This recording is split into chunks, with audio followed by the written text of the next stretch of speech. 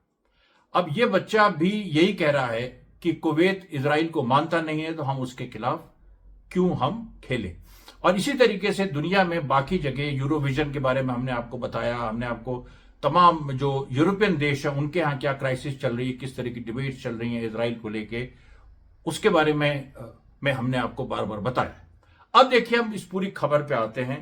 सबसे पहले जो हारेट्स ने ब्रेक की है ट्रंप वाली, अब इसमें देखिए, अब येलो लाइन में आप ये देखिए, ये इजराइल इस तरह के येलो बॉक्सेस खड़े कर देता है, जहां उसको थोड़ा आगे बढ़ जाता है, फिर येलो बॉक्स, यानी ये येलो लाइन है, ये इजराइल की है। और इसके इधर फिलिस्तीनी जो है वो रात को इजराइल की टेरिटरी के बाहर है, सुबह पाते हम इजराइल की टेरिटरी के अंदर है, उन पर बम्बार्डमेंट हो जाता है और लोग मारे जाते हैं। गाजा के सिविलियंस आज भी शहीद हुए, 2 कम से कम। तो ये इस तरह की स्थिति में ट्रंप, ये हारेट्स ने जो खबर ब्रेक की है वो ये हुआ है कि ट्रंप ने ये अपोज किया है और उसने कहा है कि येलो लाइन को और पीछे करो, जो गाजा के बॉर्डर्स हैं वहां तक पीछे करो। इस तरह की पूरी बात आई है। माफ करिएगा, एक कॉल आ गया था। तो इस तरह की पूरी बात आई है।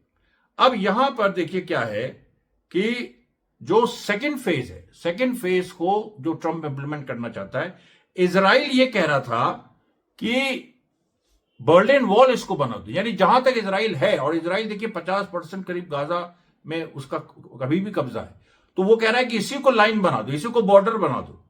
लेकिन ट्रंप ने कहा नहीं, ऐसा नहीं होगा, उसमें उसको पीछे हटना पड़ेगा।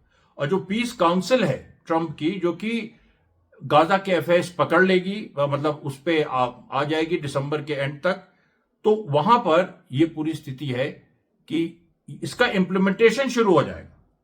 उसके बाद यहां तक की बात आई है कि ट्रंप ने यहां यह भी कहा है, और कतर, इजिप्ट और टर्की के साथ मतलब उनकी मीटिंग हुई ट्रंप के एनवॉइस के साथ, और इसमें यह उन्होंने कहा है कि देखिए, जो ट्रंप को उम्मीद नहीं थी कि पैलेस्टीनियन रेजिस्टेंस, हमास खासतौर पे इतने बड़े लेवल पे जो डेड इजरायली प्रिजनर्स हैं, होस्टेजेस, उनको लौटाएगा, उनकी बॉडीज लौटाएगा। ये दूसरी बात, इजराइल जो चाह रहा था कि धीरे धीरे ट्रंप मान जाएगा कि जैसे लेबनान में इजराइल को एक फ्रीडम टू अटैक है, कि जब चाहे वो लेबनान में संधि होते हुए भी वो वार करता है, कई बार हम बता चुके, आप भी जानते हैं। उसी तरीके से उसको गाजा में इस तरह की एक छूट मिल जाएगी। ये लेकिन ट्रंप तैयार नहीं इसके लिए। और मैं आपको बता दूं, जो इजराइल ने बगिंग की है, मैंने आपको कल वीडियो भी दिखाया था कि CIA का एक ऑफिसर बता रहा है, रिटायर्ड, कि कैसे CIA के ऑफिस में जब मोसाद के लोग आते थे तो गिफ्ट देते थे, उस गिफ्ट में बग्स लगे होते थे, मतलब सुनने की डिवाइसेस। तो मोसाद CIA पे जासूसी करता। तो और उसी तरह से अभी अमेरिका की किरियत गत में जो पूरा एक काउंसिल बनी हुई है, जो देखती है कि गाजा में सीज़फायर सही तरह से इंप्लीमेंट हो रहा है कि नहीं, उसकी भी बगिंग की खबर कल ही हमने आपके सामने ब्रेक की थी।